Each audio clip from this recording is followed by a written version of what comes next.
Hello students, welcome back to our channel. आज हम करने वाले हैं पेपर कोड BCOS 183 व्यापार में कंप्यूटर का अनुप्रयोग। हम इस पेपर कोड ज़रूर मैच कर लीजिएगा। जून सेशन वाले बच्चों के लिए बहुत ही इंपॉर्टेंट कोई क्लास रहने वाली है, इसलिए वीडियो को एंड तक ज़रूर देखिएगा। साथ ही अगर आप चैनल पे नए हैं तो चैनल को सब्सक्राइब कर लीजिए, इस वीडियो को लाइक कर दीजिए और अपने दोस्तों के साथ शेयर तो ज़रूर कर दीजिएगा। एक छोटी सी इन्फॉर्मेशन और, अगर आपको गेस्ट पेपर्स चाहिए तो आप हमारी वेबसाइट से ले सकते हैं, इसका लिंक आपको डिस्क्रिप्शन बॉक्स में मिल जाएगा, या फिर आप गूगल पे सर्च कर सकते हैं shop.hindustanknowledge.com।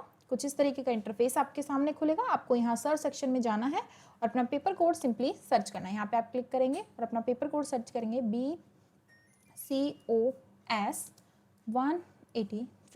जैसे आप ये सर्च करेंगे, आपका जो गेस्ट पेपर्स है वो यहाँ पर आ जाएंगे। गेस्ट पेपर्स आपको 90 प्लस स्कोर करने में हेल्प करते हैं। इसमें 25 प्लस क्वेश्चंस को रखा गया है जो आपकी प्रिपरेशन को और ज़्यादा बूस्ट करेंगे। ठीक है, फिर भी अगर आपको कोई प्रॉब्लम होती है तो आप हमारे व्हाट्सअप नंबर से कनेक्ट कर सकते हैं 9580023321 पर। व्हाट्सअप ग्रुप और टेलीग्राम ग्रुप को भी ज्वाइन कर लीजिए इंपॉर्टेंट अपडेट्स के लिए।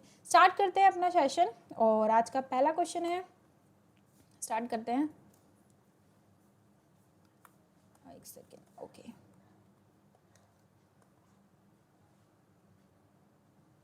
ओके। स्टार्ट करते हैं। पहला क्वेश्चन है, चिकित्सा क्रांति लाने में कंप्यूटर की भूमिका पर चर्चा कीजिए। Micro computer, mini computer, mainframe computer और सुपर कंप्यूटर की तुलना में भिन्नता। यानी हमें चिकित्सा क्रांति में आने वाले कंप्यूटर की भूमिका को बताना है, साथ ही ये चारों कंप्यूटर्स जो हैं इनकी तुलना करनी है, ये एक दूसरे से कैसे अलग हैं इसके बारे में हमें बताना है। जब भी आप अपना आंसर शुरू करेंगे इंट्रोडक्शन से करेंगे, यानी परिचय यानी प्रस्तावना से शुरू करेंगे, उसके बाद मुख्य बिंदु लिखेंगे और लास्ट में लिखेंगे कंक्लूजन यानी निष्कर्ष को। ठीक है, स्टार्ट करते हैं और इंट्रोडक्शन यानी प्रस्तावना से शुरू करेंगे। आज के समय में कंप्यूटर चिकित्सा क्षेत्र में बहुत बड़ा परिवर्तन किया है, यानी जो आज का समय है कंप्यूटर के क्षेत्र में उसने बहुत ज़्यादा परिवर्तन किए हैं। जहाँ पहले रोगों की पहचान और उपचार में अधिक समय लगता था, वहीं अब कंप्यूटर की सहायता से कम समय में ही सही जाँच और बेहतर इलाज संभव हो पाया, यानी अच्छा और बेहतर इलाज सही समय पर मिल जाता है।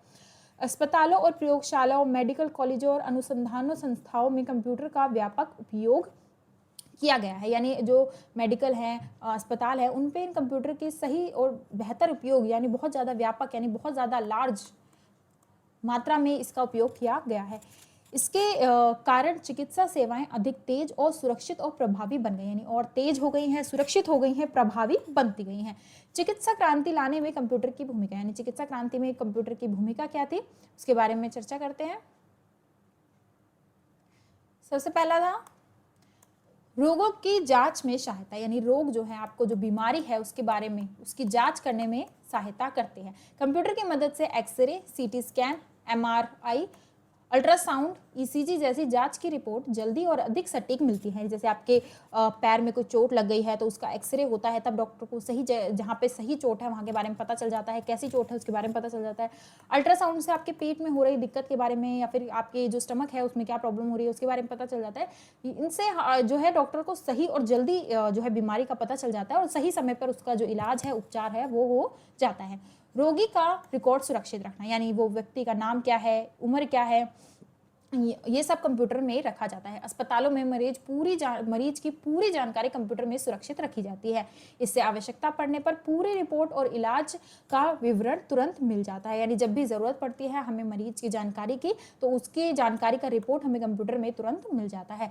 ऑनलाइन चिकित्सा सेवाएं, यानी बहुत सारी जो चिकित्सा सेवाएं हैं ऑनलाइन सर्विस भी अब मिलने लगी है, यानी डॉक्टर्स जो है ऑनलाइन दवाइयाँ देने लगे हैं। कंप्यूटर और इंटरनेट के माध्यम से मरीज घर बैठे डॉक्टर से सलाह ले सकते हैं। दूर स्थान चिकित्सा, मेडिकल, इसको कहते हैं टेलीमेडिसिन, यानी जहाँ पर दूर स्थान पर जैसे हो गया कि आपको कोई दवाई लेनी है या किसी डॉक्टर से संपर्क करना है, दूर स्थान हो गया, वहाँ पर जब आपको चिकित्सा सेवा मिलेगी तो उसे टेलीमेडिसिन कहा जाएगा। इसमें दूर दराज के लोगों को भी चिकित्सा सुविधाएं मिल जाती है, यानी जो दूर रहते हैं उनको भी आसानी से चिकित्सा सेवा मिल जाती है।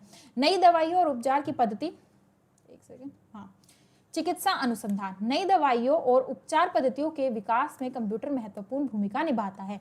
वैज्ञानिक बड़ी मात्रा में आंकड़ों का विश्लेषण करने में नई खोज करते हैं, यानी जो वैज्ञानिक है वो बहुत ज़्यादा मात्रा में, बहुत ज़्यादा आंकड़ों में जो है नई खोज करने लगते हैं। अस्पताल प्रबंधन, यानी जो आपके अस्पताल है उसमें किस प्रकार का मैनेजमेंट यानी प्रबंधन होता है। कंप्यूटर की सहायता से अस्पताल में नियुक्तियाँ, बिलिंग, डाटा स्टॉक कर्मचारियों का रिकॉर्ड और अन्य प्रशासनिक कार्य आसानी से किए जाते हैं, जैसे कि कितने नए व्यक्तियों को ज्वाइन किया है, कितने नए डॉक्टर्स ने ज्वाइन किया है, या फिर कौन कौन से मरीज आए हैं, या फिर साथ ही जितने भी जो उसमें कार्यकर्ता है, जितने कर्मचारी हैं, उनका रिकॉर्ड रखने में कंप्यूटर बहुत सहायता करता है। अगला है रोबोटिक सर्जरी। आप देखते हैं कि बहुत सारे देशों में डॉक्टर, इवन टीचर भी रोबोट्स हो गए हैं, रोबोट्स जो पढ़ाने लगे हैं, सर्जरी करने लगे हैं। आज कई जटिल ऑपरेशन कंप्यूटर नियंत्रण रोबोट की सहायता से किए गए हैं, यानी रोबोट के माध्यम से किए गए हैं। इससे ऑपरेशन अधिक सुरक्षित और सटीक होता है और मरीज जल्दी स्वस्थ होने लग जाता है, यानी जल्दी ठीक होने की संभावना बढ़ जाती है। अगला है विभिन्न प्रकार के कंप्यूटर की तुलना, यानी जो हमने चारों कंप्यूटर अभी देखे थे उसके बारे में हमें एक्सप्लेन करना है, उसकी विशेषता और उसके उपयोग के बारे में पढ़ना है। सबसे पहले हम कंप्यूटर का प्रकार यानी माइक्रो कंप्यूटर, ये छोटे होते हैं आकार में, कम लागत में बन जाते हैं और व्यक्ति द्वारा उपयोग किए जाते हैं, यानी एक व्यक्ति इसका उपयोग कर सकता है। घर, स्कूल, कार्यालय और छोटे व्यवसायों में इसका उपयोग किया जाता है। मिनी कंप्यूटर माइक्रो से अधिक शक्तिशाली, यानी इससे थोड़ी सी शक्ति, जैसे जैसे कंप्यूटर डेवलप हुआ है, जैसे जैसे वो विकसित हुआ है, विकास हुआ है उसमें, वैसे वैसे कंप्यूटर छोटे होते गए हैं और ज़्यादा तेज और शक्तिशाली होते गए हैं। तो यहाँ पे आकार में छोटा था, इसके बाद आता है माइक्रो से थोड़ा सा अधिक शक्तिशाली है और उपयोगकर्ता के लिए बहुत, जो भी इसे उपयोग करता है, इससे बहुत सारे, जैसे इसमें सिर्फ एक उपयोग कर सकता था, इसमें बहुत सारे कर सकते हैं, जैसे ये छोटे उद्योग में काम आता है, प्रयोगशाला या फिर संस्थाओं में। अगला है मेनफ्रेम कंप्यूटर, बहुत अधिक क्षमता होती है, हजारों उपयोगकर्ताओं यानी बहुत सारे लोग इसे इस्तेमाल कर सकते हैं, उनके बहुत सारे जो उपयोग करने वाले हैं उनको सेवा मिलती है, जैसे बैंक हो गया, रेलवे हो गया, बीमा कंपनियां हो गई, बड़े अस्पताल हो गए। सुपर कंप्यूटर ये सबसे ज़्यादा तेज और शक्तिशाली होते हैं, मौसम पुनरानुमान यानी मौसम का पहले से अनुमान, अंतरिक्ष अनुसंधान, वैज्ञानिक शोध यानी रिसर्च, चिकित्सा अनुसंधान करने में मदद मिलती है। यानी जो रिसर्च सुपर कंप्यूटर होते हैं ये रिसर्च वगैरह में ज़्यादा काम आते हैं। निष्कर्ष की तरफ बढ़ते हैं। कंप्यूटर ने चिकित्सा क्षेत्र में क्रांतिकारी परिवर्तन लाया है। इसमें रोगों की पहचान, उपचार, अनुसंधान, अस्पताल प्रबंधन, रोगियों का देखभाल पहले से की तुलना में अधिक आसान और प्रभावी हो गया, यानी और अच्छा, सटीक और आसान हो गया है। Micro computer, mini man frame, super computer सभी की अपनी अपनी विशेषताएं और उपयोग है, यानी अलग अलग इनकी विशेषताएं हैं, अलग अलग इनके उपयोग है। आवश्यकता के अनुसार इनका प्रयोग विभिन्न क्षेत्रों में किया जाता है, जैसे जैसे इनकी आवश्यकता होती है वैसे वैसे इनका उपयोग किया जाता है। भविष्य में कृत्रिम बुद्धिमत्ता यानी एआई और आधुनिक कंप्यूटर तकनीकी के कारण चिकित्सा सेवाएं और भी उन्नत और विश्वसनीय बन गई हैं, यानी एआई की मदद से और आधुनिक जो कंप्यूटर की तकनीकी है उसकी वजह से सेवाएं जो है डॉक्टर लाइन में, जो चिकित्सक यानी स्वास्थ्य को यानी सेवाएं हैं वो और भी ज़्यादा अच्छी हो गई हैं, और भी ज़्यादा उन्नत और विकासशील हो गई हैं। ठीक है, कोई डाउट हो तो आप कमेंट सेक्शन में पूछ सकते हैं। अगला क्वेश्चन है, वाणिज्य में ई भुगतान प्रणाली का वर्णन कीजिए। ई भुगतान प्रणाली में शामिल 4 विभिन्न प्रौद्योगिकियों की व्याख्या कीजिए। ऐसे भुगतान विधियों में आवश्यक सावधानियों पर भी चर्चा कीजिए, यानी ई भुगतान क्या होता है, साथ ही इसके 4 विभिन्न जो विधियां हैं उनके बारे में बताना है और इससे कैसे हम सावधानी रखनी चाहिए उसके बारे में बताना है। ई भुगतान से आपका क्या मतलब है, ई कॉमर्स, ई भुगतान, ठीक है, यह होता है इलेक्ट्रॉनिक, यानी आपके फोन, कंप्यूटर, इंटरनेट का उपयोग करके जो आप पैसे पे करते हैं या लेते हैं, लेन देन करते हैं, उसको हम ई भुगतान के अंदर मानते हैं। उत्तर में इंट्रोडक्शन एंड प्रस्तावना से शुरू करेंगे। ई भुगतान प्रणाली वह व्यवस्था है जिसके माध्यम से इंटरनेट और डिजिटल माध्यमों का उपयोग करके बिना नगद पैसे के भुगतान किया जाता है, इसमें कैश नहीं चलता है, डिजिटल दिया जाता है। आज के समय में ऑनलाइन खरीदी, बिजली का bill, mobile recharge, ticket booking, banking, व्यापारिक लेन देन में ई भुगतान का व्यापक उपयोग हो रहा है, यानी तेजी से हम देखते हैं कि आप देखते हैं आज के टाइम पे फटाफट पेमेंट हो जाती है, हर जगह पे आपको क्यूआर कोड दिखने को मिलता है, क्योंकि इवन ठेले, जो आप ठेले देखते हैं उन पर भी क्यूआर कोड मिलता है, क्योंकि डिजिटल हो चुका है काफ़ी हद तक। इससे समय की बचत होती है, बहुत जल्दी पेमेंट हो जाती है, सुरक्षित हो जाती है, आपको पैसे में जैसे कम ज़्यादा कई बार आपको बड़ी रकम देनी पड़े तो ऐसे में आपको लेन देन में ज़्यादा दिक्कत नहीं होती है, व्यापार तेजी से हो जाता है और डिजिटल व्यवस्था को बढ़ावा देने में ई भुगतान प्रणाली बहुत महत्वपूर्ण भूमिका निभाती है, यानी इसकी बहुत महत्वपूर्ण भूमिका होती है। अगला है ई भुगतान प्रणाली की 4 प्रमुख विधियां, यानी वो 4 प्रमुख विधियां क्या है। सबसे पहले है क्रेडिट कार्ड, डेबिट कार्ड। सबसे पहले आता है debit card. Debit card bank के खाते से जुड़ा था, यानी ये जो कार्ड होता है ये आपके पर्स में इतना छोटा सा होता है जो आपके पर्स में समा जाता है और ये पूरे बैंक में आपका जो पैसा है उसको हैंडल कर सकता है। जब ग्राहक इससे भुगतान करता है तो राशि सीधे बैंक के खाते से कट जाती है, जैसे आप कोई पेमेंट इससे करोगे सीधे आपके बैंक से पैसे कट जाएंगे। इसका उपयोग या आपके पैसे पर निर्भर करता है, अगर आपके 50,000 है, 20,000 है, जितना भी है, तो आप जैसे 2,000 का पेमेंट करें, कुछ भी करें तो वो इसमें से कटता रहेगा। और इसमें पैसे नहीं होंगे तो डेबिट कार्ड काम नहीं करेगा। ठीक है, ऑनलाइन खरीदी में भी किया जाता है, यह सरल और सुविधाजनक भुगतान के माध्यम होता है, यानी आसानी से आप पैसे पे कर सकते हैं। अगला है क्रेडिट कार्ड। क्रेडिट कार्ड के माध्यम से बैंक ग्राहक के अनिश्चित जो एक निश्चित सीमा होती है उस तक उधार राशि खर्च कर, जैसे कि मान लो आपको एक क्रेडिट कार्ड 10,000 की सीमा दे रखी है कि आप 10,000 तक इसमें खर्चा कर सकते हैं। ये एक तरीके का लोन होता है, लोन की तरह काम करता है, यानी 10,000 की सीमा है, आपके अकाउंट में बिल्कुल पैसा नहीं है, मतलब आपके क्रेडिट कार्ड में बिल्कुल पैसा नहीं है, 2 या 3,000 ही है, तो क्या आप 10,000 की शॉपिंग नहीं कर सकते? कर सकते। डेबिट कार्ड में आप नहीं कर सकते क्योंकि वो आपके पैसे पर निर्भर करता है, लेकिन ये आपको लोन की तरह देता है। ठीक है, इसके बाद आप जैसे आपने 10,000 की शॉपिंग कर ली तो आप बाद में बैंक को भुगतान कर सकते हैं। यह ऑनलाइन खरीदी, होटल बुकिंग व अन्य व्यापारिक लेन देन में बहुत उपयोगी होता है। ठीक है, अगला है यूनिफाइड पेमेंट इंटरफेस यानी यूपीआई। ये तो सबसे कॉमन है, जो आपके फ़ोन में भी आजकल अवेलेबल है, बहुत ज़्यादा चलता है। यूपीआई एक आधुनिक डिजिटल भुगतान प्रणाली है। इसके द्वारा मोबाइल से कुछ ही सेकंड में किसी भी बैंक खाते में धन भेजना, प्राप्त करना किया जा सकता है। इसके लिए केवल यूपीआई पहचान या क्यूआर कोड की आवश्यकता होती है, सिर्फ आपको क्यूआर कोड या फिर आपकी जो आईडी होती है, आजकल नंबर होता है, नंबर के थ्रू आप भेज सकते हैं। ये आज भारत में सबसे अधिक उपयोग, यानी भारत में यूपीआई सबसे ज़्यादा उपयोग किया जाने वाला विधि है, यानी सबसे ज़्यादा उपयोग किया जाता है। अगला है मोबाइल वॉलेट। वॉलेट जो होता है ये आपके जैसा पर्स होता है, वॉलेट उसको बोलते हैं। तो ये मोबाइल का ही एक भाग होता है, एक बटुए की तरह काम करता है। क्या करता है, जिसमें पहले धन जमा किया जाता है, जैसे कि आपको फोन पे हो गया या फिर पेटीएम होगा, इसमें भी आपको ऑप्शन मिलता है वॉलेट का।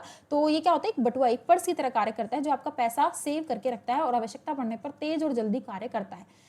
इसके बाद उसी राशि का भुगतान किया जाता है। इसका उपयोग मोबाइल रिचार्ज, बिल भुगतान, ऑनलाइन खरीदी और छोटे छोटे लेन देन के लिए किया जाता है। ये तेज और आसान भुगतान के माध्यम होते हैं। इसके लिए क्या क्या सावधानियां हैं, अभी हमने विधियां पढ़ ली, ठीक है, इसके फायदे पढ़ लिए, अब इसकी सावधानियां। हर चीज़ के 2 पहलू होते हैं, लेकिन आपको इसकी सुविधा मिल रही है तो आपको इसके सावधानियां भी रखनी होंगी। केवल सुरक्षित और विश्वसनीय वेबसाइट या मोबाइल का उपयोग करें, ऐसे ही कोई लिंक आगे उस पर क्लिक ना करें, जिस पे विश्वास हो सिर्फ उसका करें। अपना गुप्त संकेत, ओटीपी, कोड संख्या या पासवर्ड किसी के साथ साझा ना करें। जो आपका ओटीपी है, जो आपका पासवर्ड है, वो किसी को भी बताएं नहीं, सिर्फ आपके पास होना चाहिए। मजबूत पासवर्ड रखें, समय समय पर उसे बदलते रहें। जैसे आपने कहीं पे पासवर्ड भरा, किसी ने उसे देख लिया, इसलिए उसे समय समय पर बदलना भी बहुत आवश्यक है। सार्वजनिक वाईफाई का उपयोग ना करें, बैंकिंग भुगतान ना करें। जैसे जो वाईफाई होते हैं, जो आप देखते हैं कि कहीं बैंक में मिल जाता है, ऐसे ही जो फ्रॉड काम होते हैं वो यहीं से शुरू होते हैं। आप ऐसे कहीं पे भी वाईफाई या फिर चार्जिंग प्लग का यूज़ नहीं करें, उससे भी क्या होता है, फ्रॉडिंग बढ़ जाती है। प्रत्येक भुगतान के बाद बैंक से प्राप्त संदेश आवश्यक देखें, यानी आपको जैसे ही पैसे आते हैं या जाते हैं, आपको बैंक तुरंत मैसेज करता है फ़ोन पे, तो उसे ज़रूर चेक करना चाहिए। मोबाइल और कंप्यूटर सुरक्षा अनुपयोग तथा नवीनतम उद्गम का उपयोग करें, यानी उद्गम जो नई विधि चल रही है उसका प्रयोग करें। किसी भी संदिग्ध लिंक या संदेश पर क्लिक ना करें, जो ऐसे ही बोल देते हैं यहाँ पर क्लिक कीजिए आपको 50,000 रुपये मिल जाएंगे, तो ऐसी चीज़ों पर बिल्कुल भी विश्वास ना करें, ऐसे ही क्लिक ना करें अनजान लिंकों पर।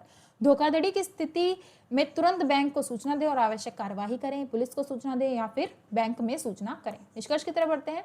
ई भुगतान प्रणाली वाणिज्य को तेज, सरल और अधिक सुविधाजनक बना दिया है, यानी जो ई भुगतान है इसने लेन देन को बहुत आसान, सुविधाजनक बना दिया है। Debit, credit, UPI, mobile wallet होता है पर्स, ठीक है। तकनीकों ने व्यापार के दैनिक जीवन को आसान बना दिया है, यानी बहुत आसान कर दिया है ई भुगतान ने लेन देन को, ठीक है।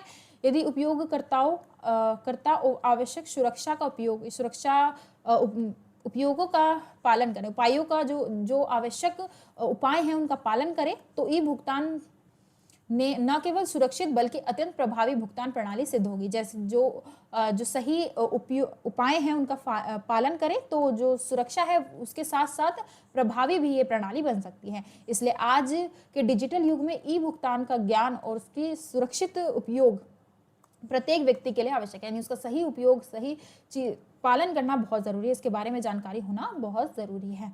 आगे बढ़ते हैं। अगला है साइबर सुरक्षा शब्द की व्याख्या कीजिए, यानी साइबर सुरक्षा शब्द क्या है। साइबर सुरक्षा के मूलभूत सिद्धांत के रूप में गोपनीयता, अखंडता और उपलब्धता का वर्णन कीजिए, यानी साइबर सुरक्षा शब्द के बारे में हमें बताना है, इसकी व्याख्या करनी है और इसके जो सिद्धांत है, गोपनीयता, अखंडता और उपलब्धता, इसके बारे में बताना है, ठीक है। उत्तर में हमेशा इंट्रोडक्शन, प्रस्तावना से शुरू करेंगे। आज के समय में कंप्यूटर, इंटरनेट, मोबाइल का उपयोग बहुत तेजी से बढ़ गया, यानी इसका जो प्रयोग है वो तेजी से बढ़ता जा रहा है। बैंकिंग हो, शिक्षा हो, स्वास्थ्य हो, सरकारी सेवाएं व्यापार ऑनलाइन हो रही हैं, यानी ये सभी चीज़ें हैं अब ऑनलाइन होती जा रही हैं। इसके कारण साइबर अपराधों का खतरा भी बढ़ रहा है।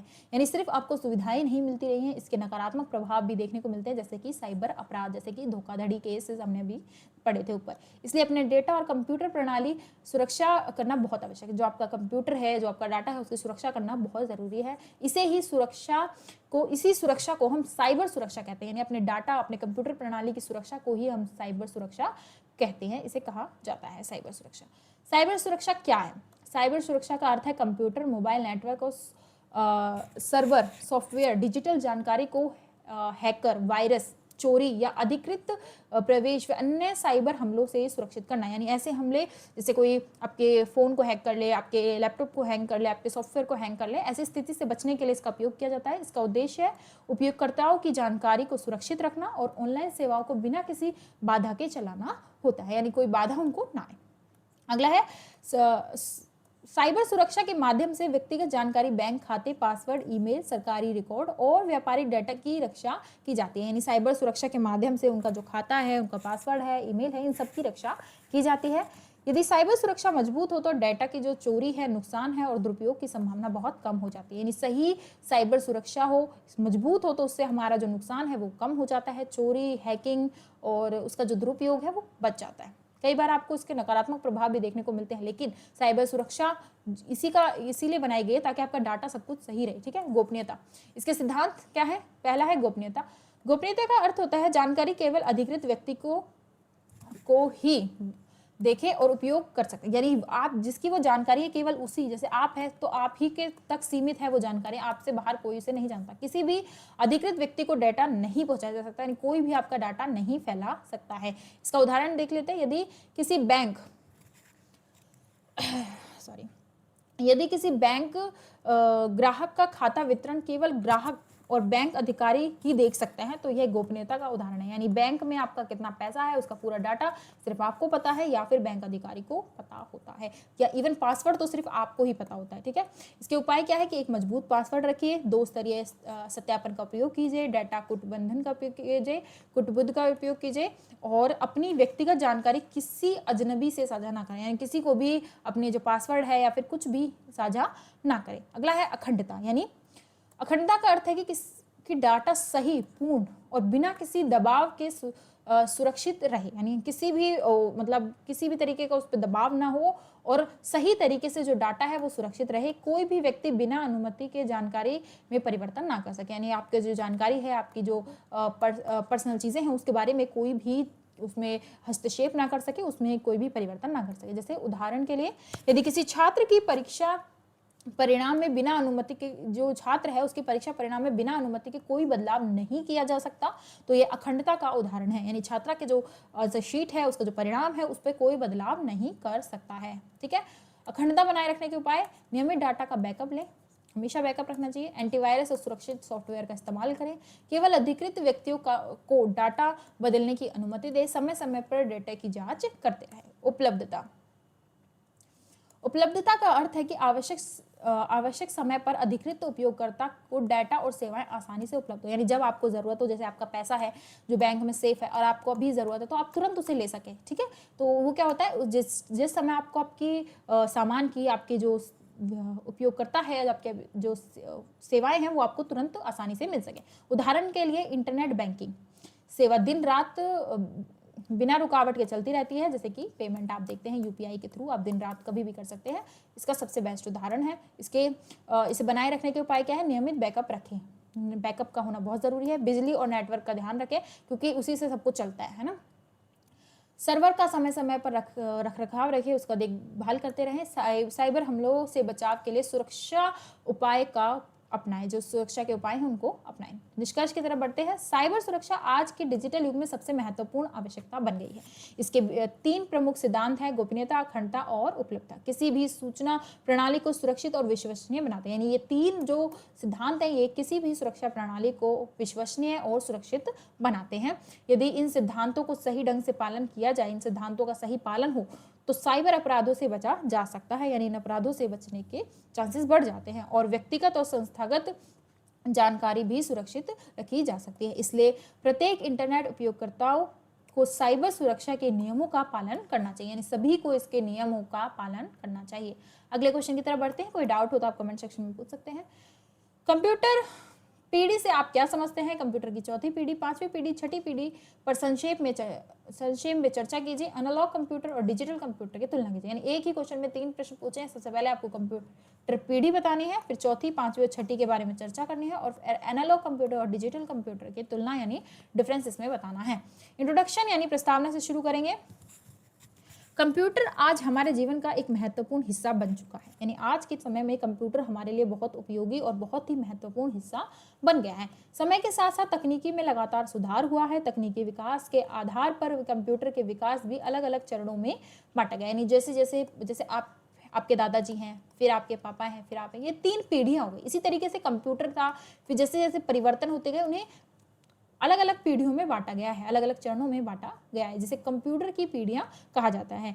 प्रत्येक पीढ़ी में कंप्यूटर पहले की तुलना में अधिक तेज और छोटे और सस्ते उपयोगी बने हैं, यानी और ज़्यादा अच्छे बने हैं, सस्ते बने हैं, तेज बने हैं और छोटे होते गए। जैसे बहुत पहले बहुत बड़ा कंप्यूटर था, फिर से थोड़ा छोटा आया, फिर उससे थोड़ा छोटा आया। जैसे आप अभी जैसे पहले कंप्यूटर होता था एक पूरे कमरे में फिट आ जाता था, लेकिन अब जो कंप्यूटर आपके डेस्क पर आ जाता है ना। कंप्यूटर पीढ़ी क्या है?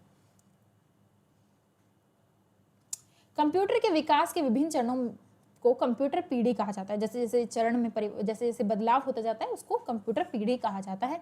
प्रत्येक पीढ़ी नई तकनीकी, अधिक गति, कम बिजली की खपत और अधिक संग्रहण क्षमता को बेहतर कार्य क्षमता के कारण पिछली पीढ़ी से अलग होती है। यानी पिछली पीढ़ी से वो अलग कैसे होती है? बेहतर कार्य करती है, बिजली कम लेती है, खपत अच्छी होती है, खपत कम करती है, और उससे क्या करती है? ज़्यादा सस्ती हो जाती है। अब तक कंप्यूटर की कुल 6 पीढ़ियों का विकास हमें देखने को मिला, यानी टोटल 6 पीढ़ियां हमें देखने को मिली हैं। सबसे पहले पढ़ते हैं चौथी पीढ़ी के बारे में। चौथी पीढ़ी का समय 1971 से वर्तमान तक का समय रहा है। इस पीढ़ी में माइक्रो प्रोसेसर का उपयोग शुरू हुआ है। इसका उपयोग शुरू हुआ है किसका? माइक्रो प्रोसेसर का 1971 चौथी पीढ़ी में।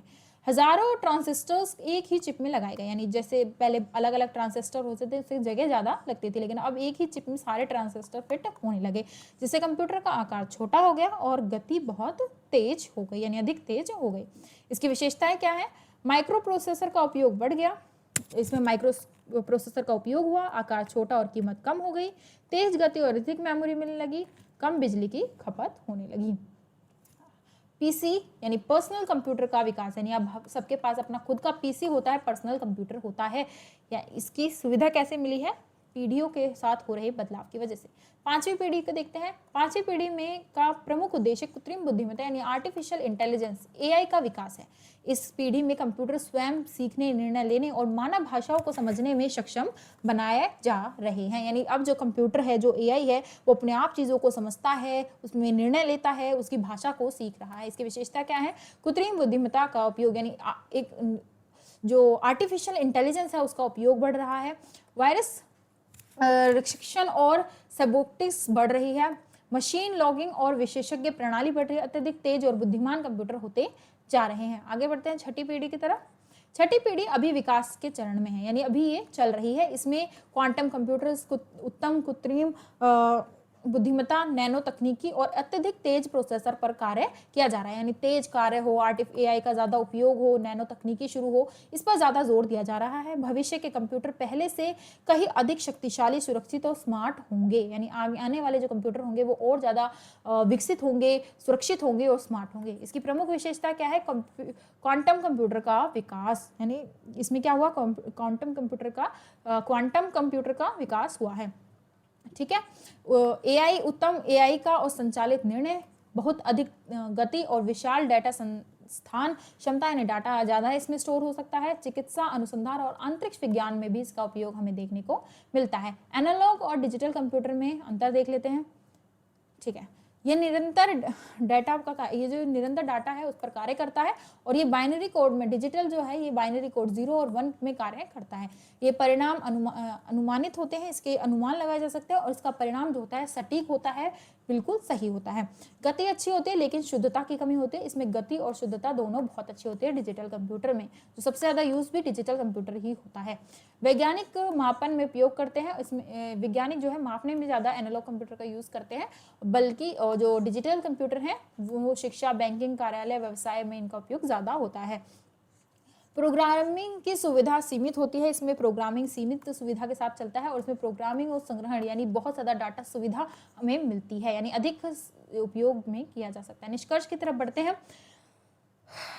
कंप्यूटर की प्रत्येक पीढ़ी में तकनीकी की नई ऊंचाइयों तक पहुंचा है, यानी हर बदलाव के साथ एक कंप्यूटर का नया रूप हमें देखने को मिला है। चौथी पीढ़ी में माइक्रो प्रोसेसर, पांचवी पीढ़ी में कृत्रिम बुद्धिमत्ता यानी एआई और छठी में क्वांटम तकनीकी जैसे आधुनिक विकास हुए, यानी अभी हम देख रहे हैं और भी ज़्यादा विकसित होने की संभावना है।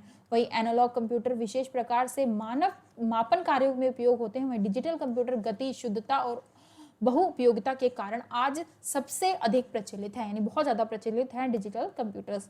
भविष्य में कंप्यूटर और भी अधिक बुद्धिमान और उपयोगी बनने के चांसेस हैं, यानी और भी अच्छे और जो और भी स्मार्ट कंप्यूटर्स बनने के चांसेस हैं। तो ठीक है, यहाँ पे हमारे क्वेश्चंस कवर होते हैं और मिलते हैं नेक्स्ट वीडियो में। तब तक के लिए चैनल को लाइक कीजिए, सब्सक्राइब कीजिए और अपने प्यारे प्यारे कमेंट्स भी ज़रूर शेयर कीजिए।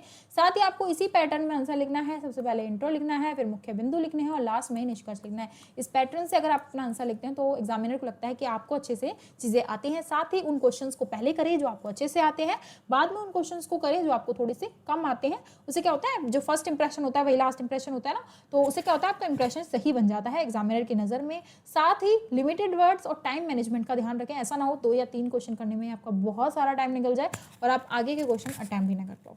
तो टाइम मैनेजमेंट का ध्यान रखना है और सबको सही से करना है। मिलते हैं नेक्स्ट वीडियो में। पेपर के लिए बेस्ट ऑफ लक।